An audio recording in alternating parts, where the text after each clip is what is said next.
मनोबर्यन्तं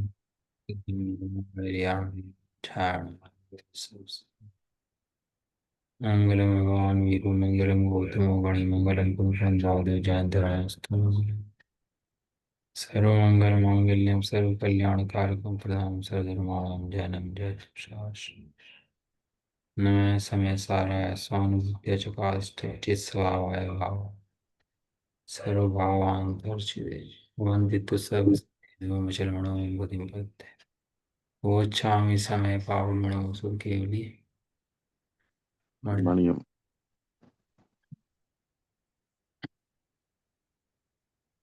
श्री समय सारजी ग्रंथ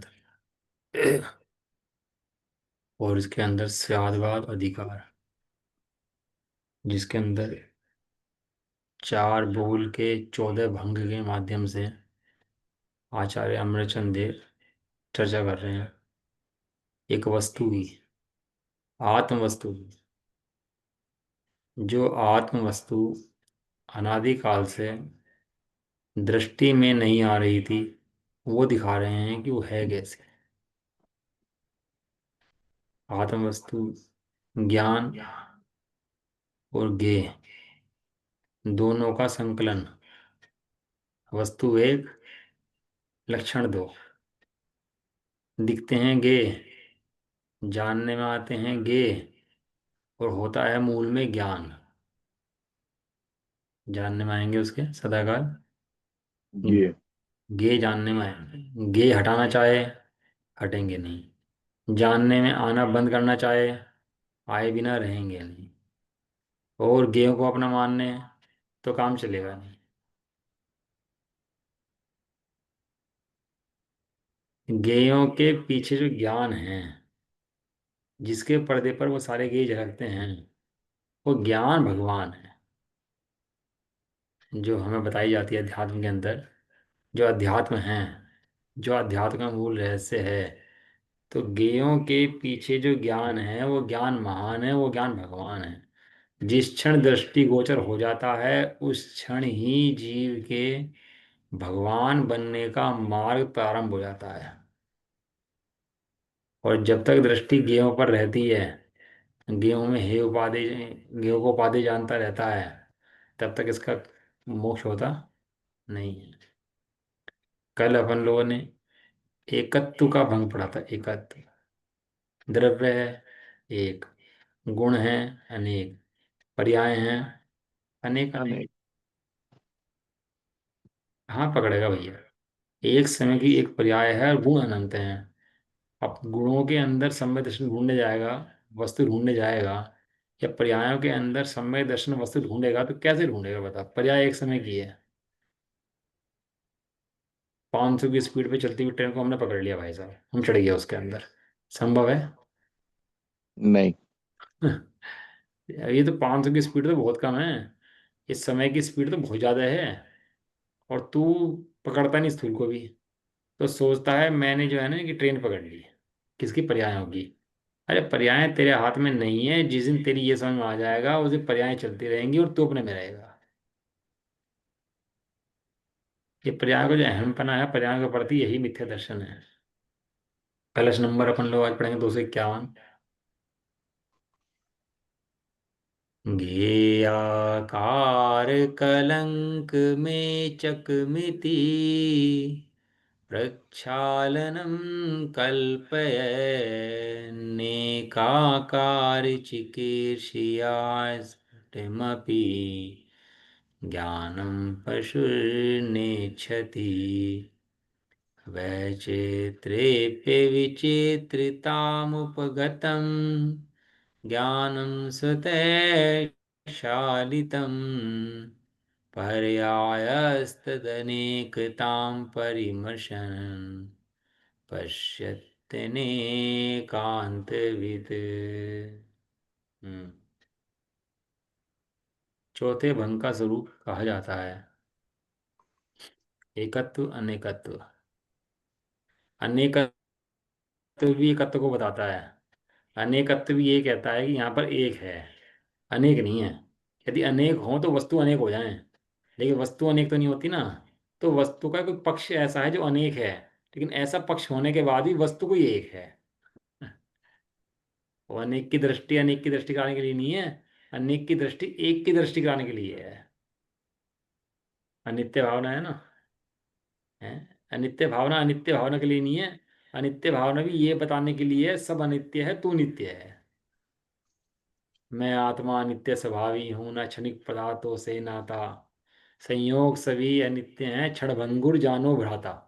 बड़े पंडित जी लिखे ना, द्रव्य रूप कर थिर भई, परजय थिर है कौन, द्रव्य दृष्टि आपा लखो, परजय न करी गौण।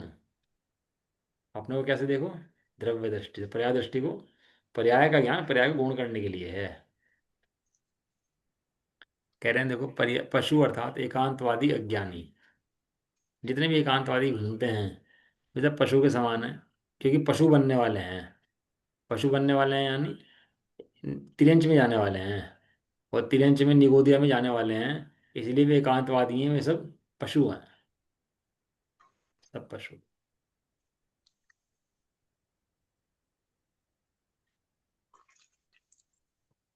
गेयाकार, गेयाकार रूपी कलंक से अनेकाकार मलिन, ऐसा चेतन में प्रक्षालन की कल्पना करता हुआ, अर्थात चेतन की अनेकाकार रूप मलिनता को दो डालने की कल्पना करता हुआ। गे हैं वस्तु के अंदर बराबर है, अनेकाकार, एक होता है मेचक, एक होता है अमेचक। पढ़ा था ना आप लोगों ने, यहाँ मेचक शब्द दिया। अनेक, मेचक माने अनेकाकार, और अमेचक माने एकाकार, जो मेचक झलकते हैं। तो गेयाकार रूपी जो गे झलकते हैं, और कलंक किसके लिए, अज्ञानी के लिए कलंक हैं, और ज्ञानी के लिए तो कोई कलंक है नहीं, वो झलकते हैं, झलकते रहो। तो अनेकाकार रूप जो मलिनता है, यहाँ मलिनता जो अनेकाकार है उसको मलिनता कहा, जो अनेकाकार है उसको। मलिनता का।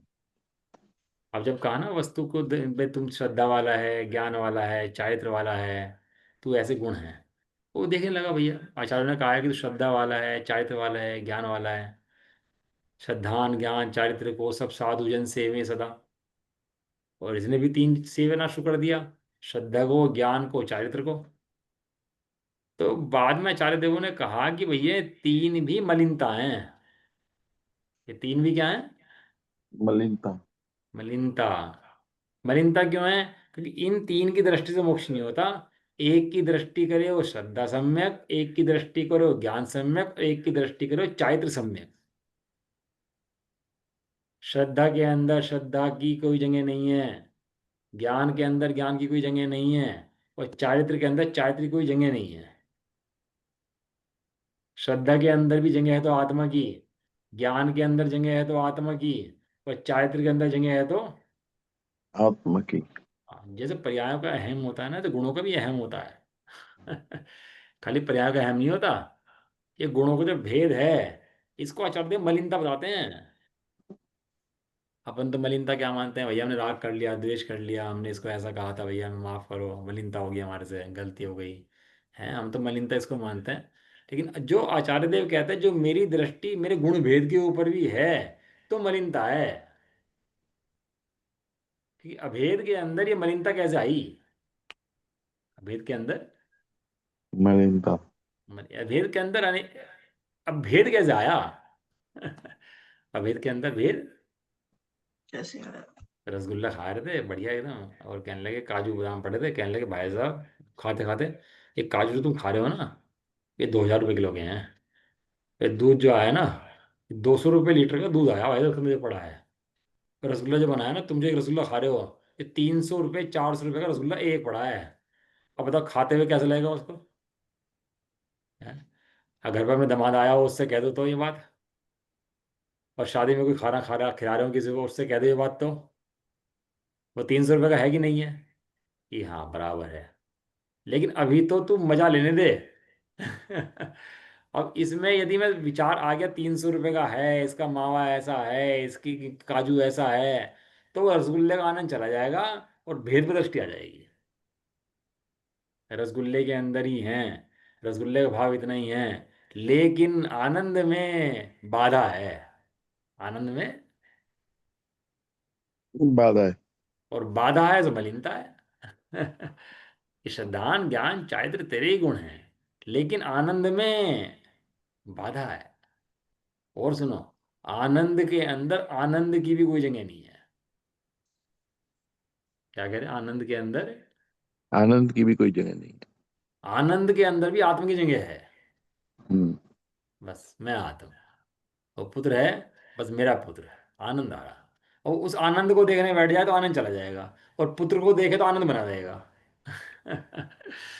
है, भाई पुत्र को देखते हो आनंद आ रहा है, बराबर बात है ना। एक पुत्र, एक हम्म। किसी को नहीं होता पुत्र, 10-20 साल बाद पुत्र हुआ, पुत्र को देखकर क्या आ रहा, आनंद। आनंद।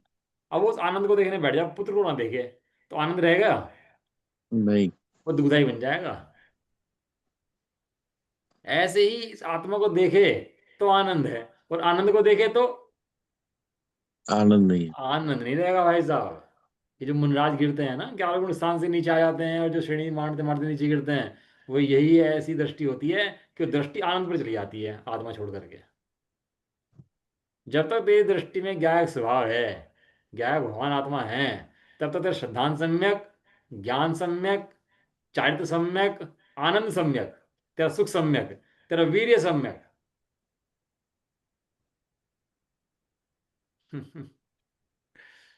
क्या गजब की बात है भैया, तो जैन शासन की बात है। बाहर में तो जीवों को समझ में आती हैं, लेकिन यहाँ समझ में नहीं आती है। भेद समझने के लिए है, आनंद के लिए नहीं है। क्या बताया, भेद, समझने के लिए है। समझने के लिए है, आनंद के लिए नहीं। हाँ भेद समझने के लिए है। ये पढ़ाई लोग करते हैं ना, अपने लोग पढ़ाई करते हैं, बहुत पढ़ाई करते हैं, और जब रिजल्ट आता है, तुम्हें रिजल्ट आ गया, तुम फर्स्ट डिवीजन पास, तो पढ़ाई की याद आती है उसकी, कि उसका आनंद आता है फर्स्ट का। आनंद। आनंद। अरे भैया मजा आ गया, सारी मेहनत सफल हो गई। अब ये मैं कैसे पढ़ा था, क्या करा था, हम तो बहुत परेशान थे, हम तो बहुत गरीब थे, अब ये अब तो बस आनंद है उसको। अरे यहाँ एक वस्तु भेद समझ ली, अब बस का आनंद है। अब वस्तु के अंदर भेद, कहने मलिनता है। वस्तु के अंदर भेद जो है क्या है, मलिनता। ये तो आचार्य देव ने शुरू की गाथाओं में कह दिया। सबसे शुरुआत समय सारजी करी, तो वहां पहले तो आत्मा बताया, समय, और फिर समय बताने के बाद कहा कि वो पर्यायों से पार है, और फिर वो कहा कि जो तू गुणों से समझाया है ना तेरे को, श्रद्धान ज्ञान चारित्र के, वो श्रद्धान ज्ञान चारित्र से भी पार है। वस्तु के अंदर ऐसे भेद नहीं है। नहीं है। ऐसी वस्तु समझे भैया तो उसको आनंद प्रकट हो। और वस्तु जब तक ना समझे तो भेदों में इल्झा रहे, भेदों में इल्झा रहे, तब तक कैसे काम होगा। वो मकान बनाया किसी ने, और वो बस हमारे यहाँ बन रहा है एक मकान, और वो 5-6 साल से मकान बनाया जा रहा है, बस बनाया जा रहा 5-6 साल से। कभी ये बनाया, कभी वो बनाया, अब वो रह कहीं और आके रहा भी बेचारा, और मकान बने जा रहा 5-6 साल से उसका। अब ये थोड़ा बन गया, थोड़ा ये बन गया, थोड़ा ये बन गया। अब बताओ सुखकारी है कि दुखकारी है। दुखकारी। अरे 1 साल का टाइम लेना चाहिए था, 1 साल में पूरा हो गया, तू शिफ्ट हो जा भैया, तो ये तो आनंदकारी है। और तुझे लगे 5 साल 10 साल, तो फिर कैसे तेरा काम चलेगा, फिर तो दुखकारी बन जाएगा ना वही काम। ये जो तेरे सिद्धांत ज्ञान चारित्र के भेद समझाया था, तो इसी में इल्झा रह गया। अरे ये समझाए थे एक अभेद की दृष्टि करने के लिए, इनसे बाहर नहीं होगा, लेकिन इनकी दृष्टि से भी नहीं होगा। श्रद्धान ज्ञान चारित्र से बाहर सम्यक दर्शन नहीं होगा, ये बात तो बराबर है। लेकिन जब तक इन पर दृष्टि रहेगी, तब तक भी मलिनता रहेगी। क्यों, ये तो एक अभेद है, तू एक अभेद है। अभेद गाय परमात्मा, एक की दृष्टि में आनंद है, इसका नाम है एकत्व। देखो मलिनता कहती है अनेक आकार को। अनेक है जो मलिनता है, और एक है जो अमलिनता है। एक है सो आनंद रूप है, और अनेक है सो दुख रूप है। ये तो लोग के अंदर भी है। अपने पास 5 गाड़ियां हो, अब डेली की टेंशन, ये गाड़ी ले जाऊं कि ये गाड़ी ले जाऊं कि ये गाड़ी ले जाऊं, और एक गाड़ी हो तो कोई टेंशन, क्या है ही एक। और राजा होते थे ना, रानियां होगी भाई इसकी 10,000 रानियां, 5,000 रानियां, वे रानी भी दुखी और राजा भी दुखी है। और व्यवस्था अच्छी हो गई, एक पति एक पत्नी है, अपना आराम से रहो भैया, तुम तो है, अब ना टेंशन ही कोई नहीं है। अब वो उसकी बुराई करे, वो उसके बारे में बात करे, वो तो टेंशन हो गई, तो कुछ टेंशन का काम ही नहीं है। एक पति और एक पत्नी अपना, आराम से रहो। ऐसे ही यहाँ है, एक गायक और एक परिणति, बस अब सहजता से रहो, दूसरा काम ही कोई नहीं है। ये क्या कहते हैं देखो। हम्म गेयाकार रूपी कलंक, अनेकाकार मलिनता, उसे मलिनता कह रहे, कलंक कह रहे हैं।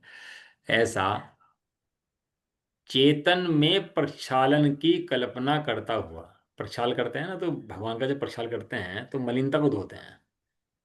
मलिनता को धोते हैं ना, जो कोई कण वगैरह लग गए हों उनके ऊपर, धूल मिट्टी के कण लग गए हों, तो प्रक्षाल करके उसको साफ करते हैं।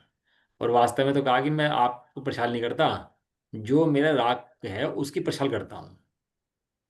भगवान की प्रक्षाल करने का प्रयोजन भगवान की सफाई नहीं है, भगवान की प्रक्षाल करने का प्रयोजन अपने राग की सफाई है, अपने आत्मा की सफाई है। यहाँ किसकी प्रक्षाल है? चेतन की प्रक्षाल। चेतन की प्रक्षाल कैसे होती है? ये कितना बड़ा शब्द आया है। जो गेयों की मलिनता तो अपने अंदर मानता है, उन गेयों से दूर होकर ज्ञान देख लिया, ये चेतन का प्रक्षाल है, ये मलिनता दूर है। गे दूर नहीं कह रहे हैं, गे संबंधी तेरी अज्ञानता को दूर करना है। चेतन के प्रक्षालन की कल्पना करता हुआ, अर्थात चेतन की अनेकाकार रूप जो मलिनता है उसको धो डालने की कल्पना करता हुआ, यानी एक के आनंद को भोगने का इच्छुक पुरुष। क्या कहा? एक के आनंद को, भोगने ढूंढने। का इच्छुक पुरुष। जिसके हृदय में केवल एक विराजमान है, वो एक कौन है? वो एक आत्मा विराजमान है जिसके हृदय के अंदर। वो राजा आया, कहने लगा भैया रानियों के पास चिट्ठी भेज, बताओ भाई किसको क्या चाहिए, चिट्ठियां लिख दो अपनी। चिट्ठी लिख दी कि मुझे तो साड़ी चाहिए, मुझे जेवर चाहिए, मुझे ये चाहिए, मुझे वो चाहिए। एक रानी थी छोटी, उसने कह दिया मुझे एक चाहिए। चिट्ठियां खुली सबकी भैया, कि चाहे घोड़े चाहिए घोड़े भेजो, हाथी चाहिए हाथी भेजो, जेवर चाहिए जेवर भेजो, जिसे जो चाहिए वो भेजो। लास्ट की चिट्ठी में क्या बचा? हमें तो एक चाहिए। तो एक का मतलब क्या हुआ? एक तो यहाँ एक ही है ना, एक तो यहाँ राजा है, वो राजा वहां चला गया। अब बताओ क्या चाहिए? जिसकी गेयों पर दृष्टि है, जिसकी कल्पना में सुख भी गेयों के ऊपर है, वो सब एक भासता नहीं है, वो अभी गेयों में मस्त है। ऐसे गेय की आसक्ति को तो नीचे करता हुआ, यानी कि उसको दबाता हुआ, और अपने आत्मा को एक को ऊर्ध्व करता हुआ, कह रहे अनेकाकार की इच्छा, गुणों की भेद की कल्पनाओं की पर्यायों की इच्छा को धो के डालता हुआ, अलग करता हुआ, कह रहे एकाकार करने की इच्छा से ज्ञान को, एकाकार करने की इच्छा से ज्ञान को, यद्यपि वह ज्ञान अनेकाकार रूप से प्रकट है फिर भी, तथापि उनको नहीं चाहता, अर्थात ज्ञान को सर्वथा एकाकार मानकर ज्ञान का भाव करता है। गे का स्वभाव झलकने का है, और गे का स्वभाव झलकने का है, तो गे को हटा करके ज्ञान को सुखी मानना चाहता है। लेकिन अनेकाकार है, अनेकाकार होते हुए भी एकाकार है, अनेकाकार को दबाना नहीं है, अनेकाकार होते हुए भी एक समझना है। एक धर्म आया ना, वो दो तरह के धर्म आए। एक तो कहते हैं भैया ज्ञान में ना ये झलकती टेंशन होती है, अभी अपने आप ही आग लग गई, पता नहीं है हमारे को कोई टेंशन कि नहीं टेंशन, और पता लग गया कि भैया आग लगी है, तो एकदम से क्या शुरू होगी? चलो। टेंशन शुरू होगी। तो देखो ज्ञान के अंदर आया ना, इसलिए टेंशन होगी। इसलिए ज्ञान को करो ही मत, ज्ञान को दबाओ, एकांत में जाके बैठ जाओ, साधना कर लो, ज्ञान मत होने दो। ज्ञान होने दोगे तो टेंशन होगी, इसलिए ज्ञान मत होने दो बस, ज्ञान मत होने दो। एक दूसरे अवतार के हुए, ओशो जैसे, कहते जो तुम्हारी इच्छा है भोग लो पूरा का पूरा, उस भोग को भोगने के बाद तुम्हारी इच्छाएं खत्म हो जाएं, उसका नाम आनंद है, उसका नाम सुख है। जो भी चाहिए वो भोग लो। ऐसे बहुत चल गई, बहुत फेमस हो गया ऐसे लोग। एक तो ज्ञान का नाश कर रहा है, और एक ज्ञान को कह रहा है ज्ञान से पूरा भोग लो, तो ये वस्तु की तृप्ति हो जाएगी मेरी। दोनों ही गलत हैं। ना तो ज्ञेयों की नास्ती करनी है, ना ज्ञेयों से तृप्ति माननी है, दोनों बातें। तो वो कह रहे हैं एकाकार करने की इच्छा से ज्ञान को, ये- ज्ञान एक रूप ही रह जाए, फिर भी वह ज्ञान अनेकाकार से प्रकट है, तथापि मात्र ज्ञान को चाहता है, ज्ञेयों का सर्वथा भाव मानता है, और अनेकांत को जानने वाला तो पर्याय से ज्ञान की अनेकता को जानता हुआ अनुभव करता हुआ। अनेकांत को जानने वाला क्या है? कि पर्यायों से ज्ञान अनेक है ऐसा जानता है, अनुभव करता है, और विचित्र है, विचित्र होने पर भी अविचित्र है। क्या है विचित्र होने पर भी? है, विचित्र है। हाँ, अविचित्र है। वे एकांत समझ के गए कि मेरी पर्याय नहीं होती, ये नहीं होते, तो उसको एकांतवादी कहा। कि जो वस्तु स्वरूप को समझता है उसको अनेकांतवादी कहा है। ऐसा वस्तु स्वरूप विचित्र होने पर भी अविचित्रता, अविचित्रता को प्राप्त, अर्थात अनेक रूप होने पर भी एक रूप, अनेक रूप होने पर भी अन्य रूप एक रूप, ऐसे ज्ञान के स्वतः चालित स्वयं धोया हुआ शुद्ध अनुभव पड़ता है। करता है। वो पहले वाला कल्पना तो करता है धोने की, लेकिन धो नहीं पाता। क्यों? क्योंकि वो गेयों को धो करके ज्ञान को शुद्ध मानता है, गेयों को हटा करके ज्ञान को शुद्ध मानता है। अब गेयों के काल में भी ज्ञान शुद्ध रह सकता है, नहीं रह सकता? उससे पूछते हैं। सूरदास था ना, तो सूरदास ने क्या करा भैया, अपनी आंख फोड़ ली कि भाई मैं तो हूं ना, तुम्हारा भक्त हूं, मैं तो किसी को देखना चाहता ही नहीं हूं। क्या ऐसा नहीं हो सकता कि देखता भी रहे और राग उत्पन्न ना हो? कैसी दशा नहीं हो सकती कि देखता भी रहे और भक्ति बनी रहे? ऐसे नहीं हो सकता? कैसी दशा नहीं बन सकती? कि हाँ, ऐसी दशा बन सकती है कि तू समस्त सब वस्तुओं को देखता भी रहे और तुझे उन वस्तुओं के प्रति राग उत्पन्न ना हो। क्योंकि देखने से राग उत्पन्न नहीं होता, अपना मानने से राग उत्पन्न होता है। देखने से राग उत्पन्न, नहीं होता। अपना मानने से, अज्ञानता से, मोह से, इनसे राग उत्पन्न होता है। जब तू उनका भाव कर देगा तो सबको देखेगा तो राग उत्पन्न नहीं होगा। मुनिराज के सामने कितनी सुंदर स्त्री नाचे और खूब नृत्य कर जाए तो मुनिराज का मन चलायमान नहीं होता। किसकी तरह? बताओ किसकी भांति, क्या उदाहरण दिया? बताओ क्या उदाहरण दिया? चलायमान, चलायमान नहीं होता। हाँ, अब तो सब बता दिया मैंने। कहाँ लिखा और कहाँ लिखा, बताओ क्या लिखा? कल्पांत काल मरुता चलिता चलेन, पर मंदराद्रि शिखरम चलितम कदाचित। अब याद आया नहीं आया? अब भक्तामृत स्तोत्र में हाँ, क्या लिखा उसके अंदर? क्या अर्थ है उसका? वो जो प्रलय चलती है वो उनको चलित नहीं कर पाता। कल्पकांत काल की हवा चल रही हो, चलती हुई हवा सुमेरु को तो क्या, सुमेरु की चोटी को भी हिला सकती है।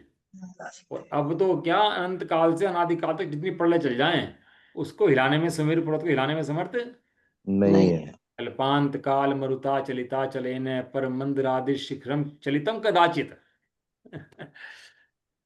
वो चलाने में समर्थ नहीं है। इस तरह ज्ञान का श्रद्धांत सम्यक हो गया तो उसको चलाने में कोई राग समर्थ नहीं है। अब तीर्थंकर का श्रद्धांत बदल सकता है, परमागाढ़ श्रद्धा बदल सकती है। कितने गेज लगा दो उसके अंदर, कितने गे आ जाए कि बदल जाए।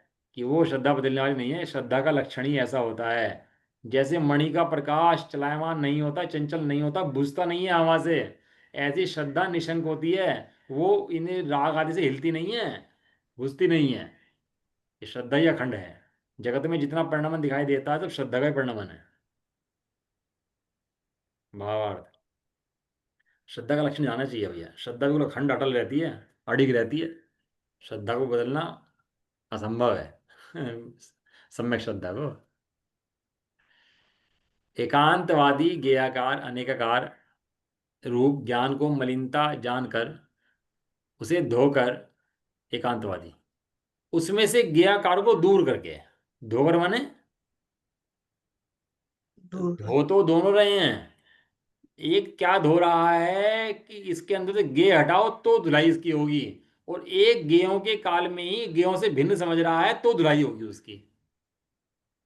दोनों फर्क समझ में आया? धोना दोनों चाहते हैं, लेकिन दोनों की धोने की जो धोना चाहते हैं उसमें डिफरेंस है। एक कपड़े का मैल हटा रहा है, एक कपड़े का रंग हटा रहा है। उसमें से ज्ञाकारों को दूर करके ज्ञान को ज्ञाकारों से रहित एक आकार रूप करने को चाहता हुआ। इसलिए अपने जैन धर्म में ना भैया, गेहूं की नास्ती नहीं है। गेहूं के झलकने के काल में भी आत्मा सम्यदृष्टि हो सकता है, कब? वो ज्ञान स्वभाव मेरा अखंड है और गेहूं से बाधित नहीं होता, इस प्रकार जान करके। इसी सिद्धांत से चक्रवर्ती समदृष्टि रह सकता है, रामचंद्र समदृष्टि रह सकते हैं, नारकी समदृष्टि रह सकता है, तिर्यंच समदृष्टि रह सकता है, इस सिद्धांत से। किस सिद्धांत से? कि ये गेय कितने भी कैसे भी झलके, लेकिन मेरा ज्ञान स्वभाव इससे खंडित, नहीं होता। और ज्ञान है जो मेरा भगवान है पीछे बैठा, वो है सदाकालिक रहने वाला अखंड ज्ञान भगवान। ज्ञान का नाश करता है और अनेकांतवादी तो सत्यार्थ वस्तु स्वरूप को जानता है, इसलिए ज्ञान का स्वरूप से ही अनेकाकारपना मानता है। इस प्रकार अनेकत्व का भंग कहा। अब इस एकत्व के अंदर अनेकत्व के अंदर एकत्व है कि नहीं है? अनेकत्व माने वस्तु के दो धर्म, इसको कहा अनेकत्व। एक धर्म तो है ज्ञान रूप रहना, और एक धर्म है गे बदलना। दो धर्म हो गया ना, तो अनेक धर्म हो गया। तो अनेक धर्म के अंदर भी वो एक है कि नहीं है? अनेक तो हैं, अनेक तो ठीक है, लेकिन अनेक के पीछे कौन है? वो एक। अगर अनेक के पीछे एक ना हो तो अनेक की सत्ता कब तक बनेगी? वो कभी एक तो रहने पड़ेगा उनके अंदर कहीं ना कहीं। यदि अनेक को भी अनेक मानोगे तो फिर एक के बिना अनेक किसका? चलो पांचवें भंग का क्लश पढ़ लेते हैं, इसका क्लश नंबर 252। प्रत्यक्षालिखिति स्फुट स्थित पर द्रव्यास्थिता वंचित स्वेद्रव्यान्वलोकनेन परित शून्य पशुर्नश्यति स्वेद्रव्यास्थित्या निरूप्य निपुणं सद्य समुन्मज्जता स्याद्वादी तु विशुद्धबोधमः सा पूर्णो भवन जीवति। पशु, 14 बार पशु कहेंगे। 14 पशु के उदाहरण है। ये सब पशु हैं, गधे घोड़े सब पशु हैं, ये सब पशु हैं जो कुछ भी कल्पना करते हैं। पशु अर्थात एकांतवादी अज्ञानी प्रत्यक्ष आलिखित, आलिखित माने आलेखन किया हुआ, विचित्र स्पर्शित किया गया, ज्ञात हुआ प्रत्यक्ष आलिखित ऐसे प्रगट स्थूल और स्थिर निश्चल परद्रव्यों के अस्तित्व से ठगाया हुआ। अब स्वद्रव्य परद्रव्य का बोले ना, स्वद्रव्य की अपेक्षा से अस्थिर, परद्रव्य की अपेक्षा से नास्तिक। नास्तिक। तो परद्रव्यों के अस्तित्व के द्वारा ठगाया हुआ स्वद्रव्य को, स्वद्रव्य के अस्तित्व को नहीं देखता होने से संपूर्णतया शून्य होता हुआ नाश को प्राप्त होता है। होता है।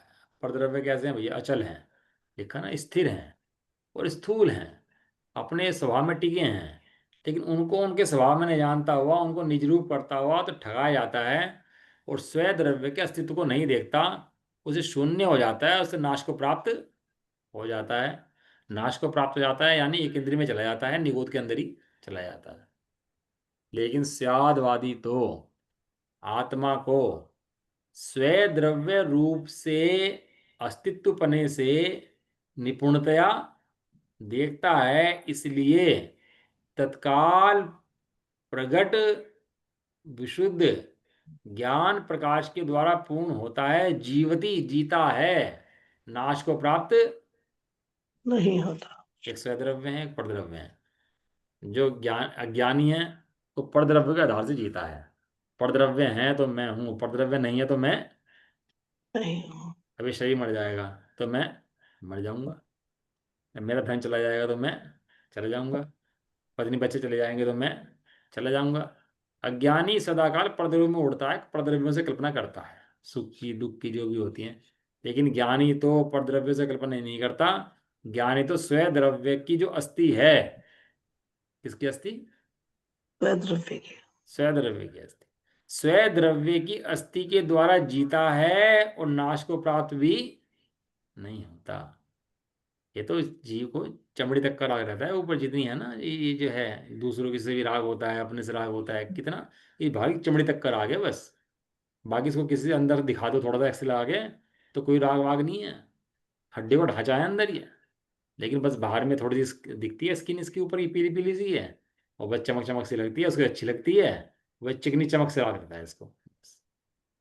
अंदर क्या है इसके, के अंदर इसके भैया भरा पड़ा है, जो भी भरा पड़ा है। लेकिन ज्ञानी तो इस परद्रव्य में नहीं रम के अपने स्वद्रव्य रूप जो वस्तु है उसके अंदर रमण करता है, और नाश को प्राप्त भी वो नहीं होता। भावार्थ,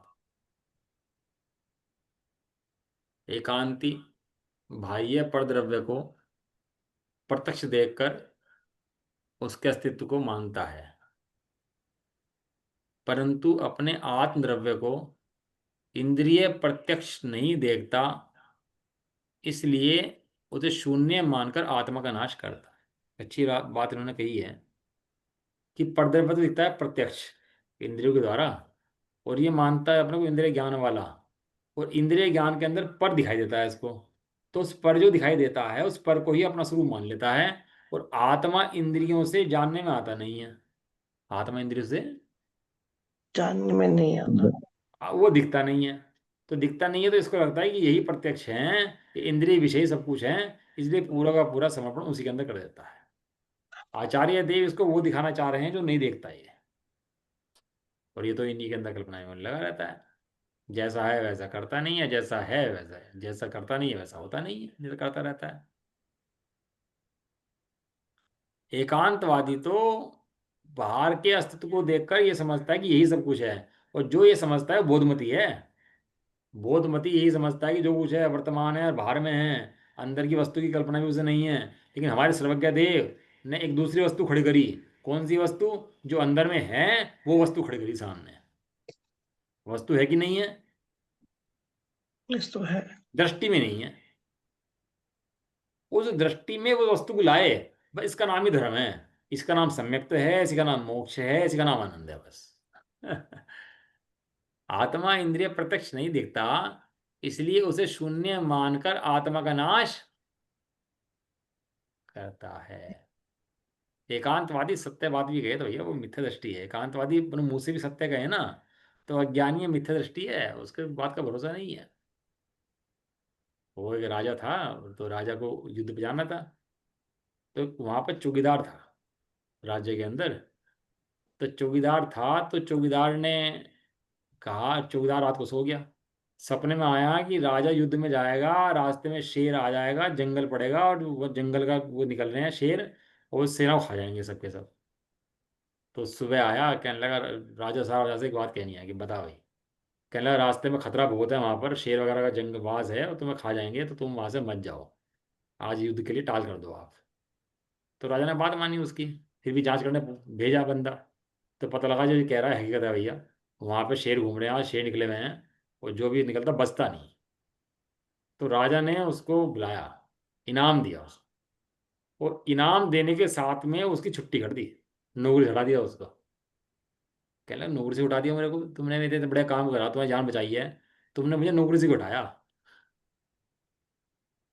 तो कहने लगा वो जो तूने जान बचाई वो तो ठीक है, लेकिन तेरा काम चौकीदारी करना है, सो करके सपने देखना नहीं है।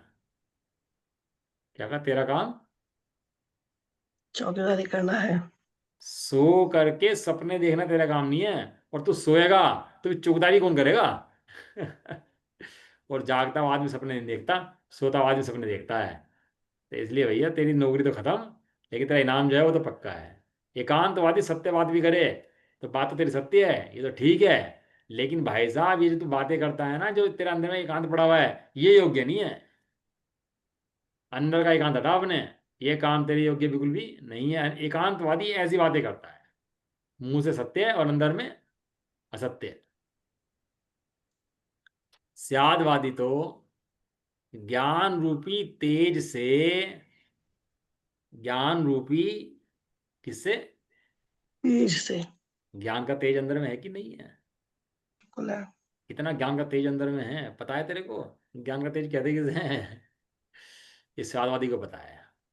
स्यादवादी तो ज्ञान रूपी तेज से अपने आत्मा का स्वद्रव्य से अस्तित्व अवलोकन करता है, इसलिए जीता है, अपना नाश नहीं करता। इस प्रकार स्वद्रव्य अपेक्षा से अस्तित्व पने का, सतपने का भंग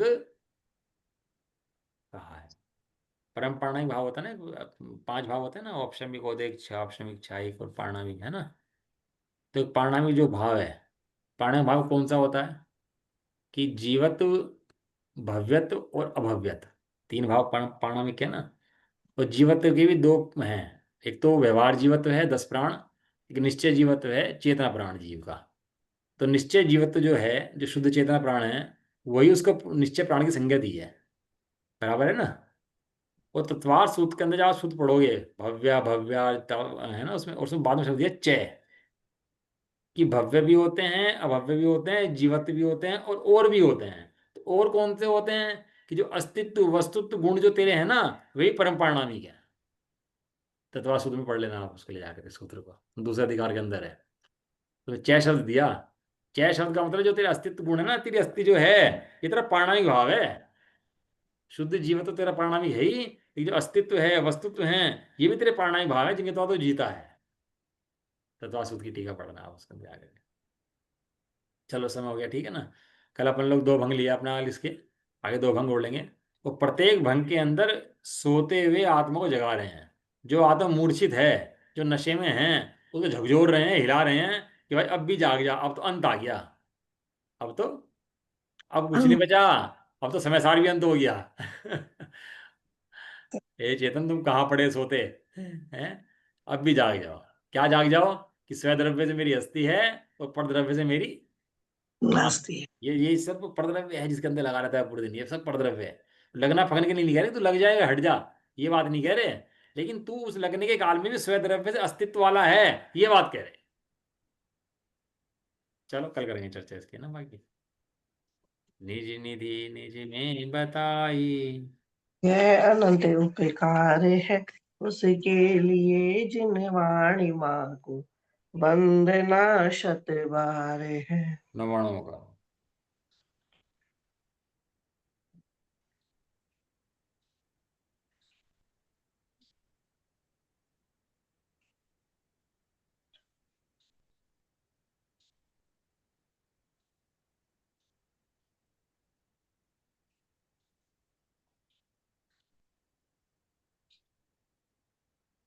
केवल दर्शन में जुड़े माता की जय जय हो।